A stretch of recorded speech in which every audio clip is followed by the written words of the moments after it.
नमस्कार मैत्रिणींनो, चला तर आज आपण बनवणार आहोत झटपट अशी होणारी चिकन बिर्याणी। दही घाला, आलं लसूण पेस्ट, चवीनुसार मीठ, लिंबाचा रस हे सर्व घालून मिक्स करून घ्या। कुकरमध्ये तेल घाला, उभा चिरलेला कांदा घाला, कांदा छान परतून घ्या। टोमॅटो घाला, चिकन घाला, सर्व मिक्स करून परतून घ्या।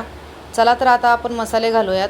बिर्याणी मसाला, जिरे पावडर, धने पावडर, मिरची पावडर, चिकन मसाला हे सर्व मसाले घालून पुदिना कोथिंबीर घाला। छान तेल सुटेपर्यंत चिकन परतून घ्या। 50% चिकन शिजवून घ्या। आपण हा राईस 70% शिजवून घेतलेला आहे, तो त्याच्यात घालून घ्या। कलर घाला, दम द्या। 10 मिनटं तुम्ही झाकण लावून वाफ काढून घ्या। तयार आहे आपली चिकन बिर्याणी। फक्त अर्धा तासात होणारी चिकन बिर्याणी। तुम्ही पण नक्की ट्राय करा।